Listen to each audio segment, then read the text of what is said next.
The INTP and the INFP.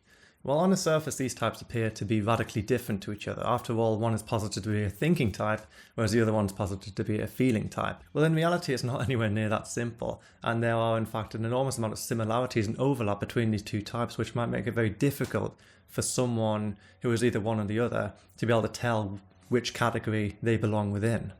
I often say it time and time again. There's often an INTP who's confused about whether or not they're a feeling or thinking type because they seem to have this enormous well of emotions within them. They seem to be deeply in touch with their identity. And I've seen INFPs who are wondering whether or not they're introverted thinkers because they're highly philosophical. They have an existential nature. They like to read on various scientific substrates. So there's an enormous amount of situations where an INFP might be an INTP and vice versa. And with the current information circulating the internet, I think it can be enormously difficult for a type to decide whether they are one or the other and to find their code, especially when there's so much stereotypes given to thinkers about this cold and callous and calculating nature, and so much over-the-top stereotypes equally given to feeling types about them being overly agreeable, about them being spiritual, or about them lacking any kind of real thinking function, when in reality these are all myths and they simply aren't true, but they make it enormously difficult for someone between those two type categories to find out who they are and to get a starting point for their own self-development. So there's two different pathways we can actually take in order to distinguish between the INTP and the INFP, and I wanted to break these down for you, especially for those of you who are uncertain about whether or not you are one or the other, and hopefully help you find through this video the type that you actually belong within. So there's two different approaches we can take in determining whether someone is an INFP or an INTP.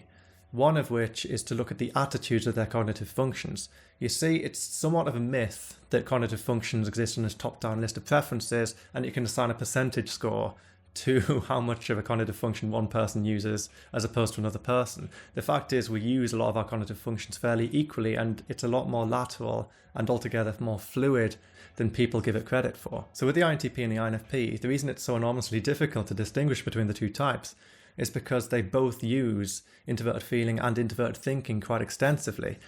This might even come as a shock to some of you when I say this, and it may even be a little bit controversial, but the fact is, INFPs have an enormous amount of introverted thinking and extroverted thinking. They're quite logical types. INTPs have an enormous amount of introverted feeling and extroverted feeling. They're quite humanistic types. They're quite sociable. And you need to be able to understand this similarity before you can really begin to break down and appreciate the differences between the types. So we have the introverted thinking dominant, in this case the INTP. Well, yes, they use introverted thinking, that is their dominant function. But you see, the thing is, introverted thinking and introverted feeling exist on the same continuum. Whenever you use one function, you are using a point in a continuum. So as an introverted intuitive dominant, I'm fairly extreme as far as types go, but I'm still dipping in to introverted sensing. I'm still locking in with an introverted lens to specific details, specific memories, specific factualities within my head. So it's a fluid process, and it's the same with the INTP. Yes, they're mainly using objective introverted thinking, but they also dip into their subjective introverted feeling function as well. So if you have introverted thinking here, and then introverted feelings here, so the INTP, they're going to be hovering around here, but they're also dipping in. They're dipping in and out constantly. Same with the INFP. Introverted feeling here, introverted thinking there, constantly dipping in and out of these two different functions because everything exists on a continuum. There are no boxes within the system. It's lateral and it's fluid. People hover between different degrees of functions and orientations all the time. So the INTP is actually using an enormous amount of introverted feeling. And if you know any INTPs, you'll notice that they're constantly assessing their identity. They're constantly looking inside themselves to find who they are. They're constantly empathizing with other people. They're constantly attuned to the needs of the social situation. And if you know any INFPs, you'll know how remarkably philosophical and analytical they can be. You'll know how scientifically adept they are. You'll often find INFPs within various different scientific fields, just as much as you'll find INTPs within various different humanities and anthropological subjects. So the reality is you have an introverted thinking dominant who's dipping into their identity and limbic system constantly, just as you have an introverted feeling dominant, the INFP, constantly dipping into various theoretical subject matter. And just to dispel another myth before you catch me up on it, there aren't four functions. There's two different continuums. We use the term four functions as a sort of simplification in order to make it more accessible, but in reality there's just two continuums. Jung himself posited this. You have the rational functions, which are the codex of CPT, and then you have the irrational functions, which are the lenses of CPT. So intuition and sensing, irrational functions, they don't exist to conjure up any kind of data or even imaginary substrates. They simply perceive things. It is the codec functions which assign different values to varying degrees of subjective and objective information, whether it be internally or externally. So now we've cleared that up, I want to talk about the attitudes. You see, this is a way in order to tell the difference between two different types. So yes, the INTP is constantly accessing their introverted feeling, but whenever they do so, they pass the oppositional barrier. What do I mean by this? So as some of you may know, each function exists on an axis. Whenever you pass an axis, that means you go from one extreme to another, you actually change the attitude of a function. So the two functional attitudes within CPT are convergence and divergence. So whenever an introverted thinker, an introverted thinking dominant in this instance, activates their introverted feeling, or even extroverted feeling, they are passing through this oppositional pathway. So they are rendering this introverted thinking divergent as it passes through the barrier and turns into introverted feeling.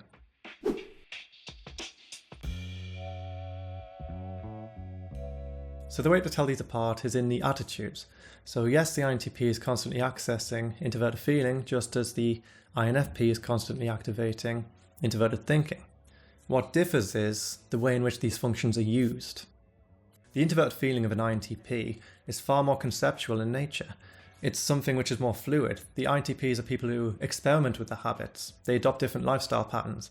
They tend to have a more fluctuating sense of identity. It tends to be more of a playful subject for them. Whereas the introverted thinking of the INTP is far more certain. It's something which is more factual. It's something that they prioritize above the introverted feeling. So we have the thinking functions of the INTP being fairly certain in nature, whereas the feeling functions of the INTP are far more conceptual and playful. Works the same way for the INFP. The feelings of the INFP are far more certain. The INFP has difficulty changing the habits. The INFP tends to be a lot more certain about the state of another person, a lot more certain about their own personal state, their own values, what they need to do, and they can generally stand up for their values in the face of adversity. Whereas when it comes to more objective frameworks, be it extroverted thinking or introverted thinking, the INFP has much more difficulty standing up for them. They're a lot less certain about it. Generally, it's more conceptual for them. They like to play with different ideas. They take a more deconstructionist attitude towards philosophy. Similarly, the INTP, they're absolutely certain in their objective frameworks. They tend to stand up for what they regard as logical in the face of adversity. They tend to have their various objective values hardwired into them. They tend to be quite stubborn when it comes to objective codification. The INTP tends to be more malleable when it comes to emotional substrate. They tend to be constantly evolving their own sense of identity. Their habits are a lot less hardwired, and you may even find an INTP constantly playing with their own habits and adjusting to various different lifestyle changes just because it's fun for them. The INFP will have remarkable difficulty implementing lifestyle changes. Another huge similarity between these types is the fact that they share exactly the same auxiliary functions. So it might be very difficult for two types who have a divergent auxiliary extrovert intuition to be able to tell one apart from the other. But the fact is, even though the auxiliaries are the same, they have a significant impact upon the attitudes of their codec functions. You see, the introvert sensing of the INTP is connected to their introvert thinking. It is the convergent auxiliary. It's the auxiliary of the dominant stack, and therefore it's the auxiliary to their introvert thinking function.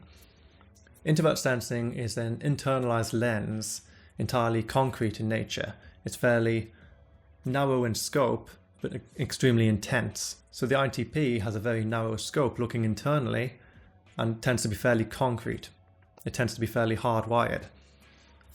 So they're casting this lens internally to gaze at their introvert thinking codifications. So they tend to be very exacting. They tend to be very precise. And in the absence of an NI lens casting itself internally, they tend to rely on sort of introvert sensing pattern heuristics. So looking at one pattern and then therefore assuming it's the same everywhere else.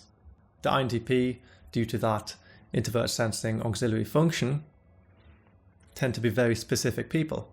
They tend to be very certain about that which they know to be true, and they tend to have difficulty letting go of that. They tend not to change their objective codification once it has been installed. The INFP, on the other hand, well, their introvert sensing is a convergent auxiliary to their introverted feeling function. Therefore, their specificity is wired into their feeling. Therefore, they are extremely certain about what their identity is. They'll generally stand up for that identity, and they won't let that identity be overly influenced by other people. They'll generally be extremely certain about their various empathetic cogitations, such as if they think someone's feeling a certain way, it'll be pretty difficult to change the INFP's mind about that. Looking at the opposing stack of the two types, we have the INTP's extrovert feeling and extrovert intuition. So we have the extrovert intuition playing a divergent auxiliary role to the extrovert feeling. Therefore, the INTP is going to be looking at a broad scope across the social environment. They're going to be quite attuned to the general plethoric emotional superstructure. They're also going to be extremely uncertain about what the right path to take is in any social situation. They're generally going to adopt very safe social etiquette, and they're going to abstain from influencing the social situation in any kind of way because they are naturally uncertain about what those needs are. It's also why their sense of identity is a more of a fluid concept, because they are not as attuned as the INFP to an internalized sense of self. The INFP, on the other hand, tends to have a broad and abstract view of all the different mechanical contingencies within the external situation. Therefore, they will be able to observe all the different things that might happen through a chain of cause and events, but at the same time be highly uncertain which option is the best one. They have so many different options, they cannot pick between them. Therefore, it comes down to decision making. The INTP is excellent at making mechanical and logical decisions, and tends to be pretty poor at making emotional ones, particularly if it concerns the needs of a social situation. It's not that they aren't highly aware of the best options, but rather that there's so many different options they can't choose between them without a lot of training and a lot of confidence. Same kind of principle with the INFP. The INFP is extremely certain and confident in determining the needs of the social situation. Whether or not they act on it is another thing entirely, but they tend to be remarkably unconfident in applying an introvert thinking criteria, in deciding upon the best mechanical action, planning, making decisions and such. Generally, this is a falling point for the INFP, not because they are unintelligent in this regard, but again, because there's so many options that they cannot possibly hope to pick between them. Again, they can, but it takes a lot of training, it takes a lot of confidence, and it takes a lot of self-growth. Therefore, while these types do indeed use a lot of the same functions, as you can see, the attitudes of these functions differ wildly. The INTP is very certain about objective substrates, whereas the INFP is certain about subjective substrates. The INTP is fairly uncertain towards emotional, social aspects, whereas the INFP tends to be more uncertain towards mechanical aspects. The INTP tends to be less certain about their emotional substrate, whereas the INFP tends to be less certain about their objective substrate. And just to clarify, when I use the words subjective and objective, these are terminology within CPT, and they in no way, shape or form are used to indicate that one function is better than another one. I understand the term objective is overhyped these days and implied to be superior to subjectivity, but in fact, the reality is that we need an equal amount of subjective and objective rationalization in order to come to an existentially correct conclusion about any given situation. Subjectivity and objectivity go hand in hand, so I just wanted to clarify that these functions are both extremely important and neither one is better than the other one. So now we have taken the attitudes approach and looked at the different ways in which cognitive functions are used within these two different types. The next step is to look at levels of consciousness.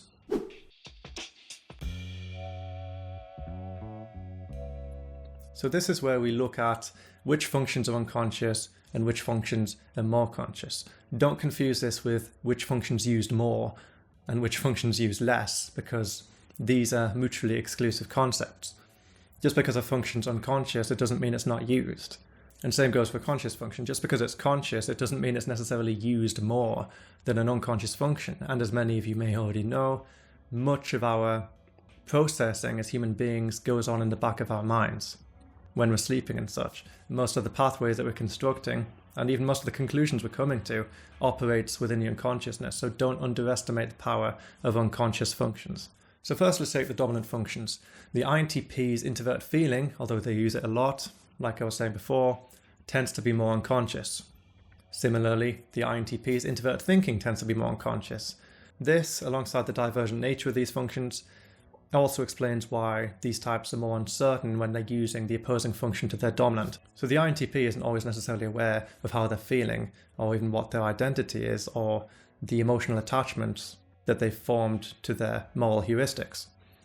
Likewise, the INFP isn't always aware of their introvert thinking frameworks, and you'll often find the type struggling to find a word for something or struggling to recall a theory, and often relying on introvert sensing symbolism and metaphors in order to sort of act as a placeholder for the terminology that they've forgotten. It's not that they've actually forgotten it, it's just it's residing within an unconscious position. The INTP, while they do use a certain amount of extrovert thinking, it tends to be more unconscious again. So they prioritize their internal logic over their external ones, and they may not always be consciously attuned to the mechanical needs of the situation. The INFP, on the other hand, is often a highly mechanically developed type. They're not necessarily that good at making decisions, but they're often highly aware of the mechanical infrastructure of the extrovert thinking world around them. So for the INFP, the extrovert feeling tends to be unconscious. While they do often use a high degree of extrovert feeling, especially when they're more confident, the INFP tends not to necessarily be that consciously attuned to the needs of the emotional situation outside of the self. The INTP, on the other hand, again, even though they're not necessarily that confident making decisions on behalf of it, they often have a vast awareness and understanding of the plethoric emotional landscape outside of themselves. They're often highly tuned to the social atmosphere. They're often monitoring it, just as the INFP will be monitoring the mechanical atmosphere. So hopefully you will now have a better understanding of the differences between the INTP and the INFP. While we're on the topic of differing levels of cognitive function consciousness, I do want to point out the similarities of the unconscious auxiliary functions within these two types. Both types tend to have a fairly unconscious extroverted sensing. Most of the time, both of these types are going to be fairly disconnected from the concrete external world. They're often going to feel a bit out of body. They'll often be seen to be a bit clumsy. They're often going to be seen to be absorbed in their own headspace. Generally, they're going to exhibit quite typically introverted mannerisms, especially in those more drawn towards the dominant stack. Similarly, these types tend to both lack a certain degree of conscious introverted intuition. Generally, while the introverted intuition of these types is relatively more conscious than their extroverted sensing, introverted intuition still resides largely in an unconscious state within these two types. So generally, even though these two types do have a high degree of introverted intuition, it's more unconscious. Therefore, they won't always be hyper aware of the different pathways within their vast internal landscape. It's also worth noting that the unconsciousness of extroverted sensing is connected to the emotional landscape for the INFP and the objective landscape for the INTP. Again, the introvert intuition of the INTP is connected more to their internal emotional landscape, whereas with the INFP it's connected more to their internal objective landscape. And again, this is another important similarity between the two types. So now I'll do a quick breakdown of what we've just went through. Both types use introvert thinking and introvert feeling. The difference is the INTP uses introvert thinking in a more certain introvert sensing way, and the introvert feeling in a far more conceptual and plethoric introvert intuition way. The INFP, on the other hand, uses their introvert feeling in a more specific and absolute introvert sensing manner, whereas their introvert thinking is far more loose and conceptual and NI related. The INTP tends to be highly uncertain, while at the same time extraordinarily observational when it comes to external emotional language and such, whereas the INFP tends to have a similar observational capacity and general lack of decision making when it comes to the mechanical world around them.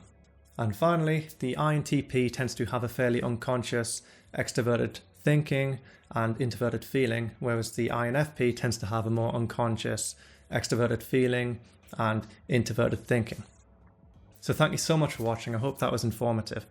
I know there's plenty of people out there who are really struggling to determine whether they're an INTP and an INFP, and it doesn't help that there's so many archetypes thrown around at the moment that posit the INTP to be fairly cold and overly objective and calculating, whereas the archetypes thrown around for the INFP seem to be someone immersed in their own emotional sensitivity and fairly incapable of coming to any kind of rational analysis. When in reality, both these types are remarkably rational human beings, and it may often come as a surprise when the rationalization of the INTP is more social in nature, while the rationalization of the INFP is more mechanical in nature.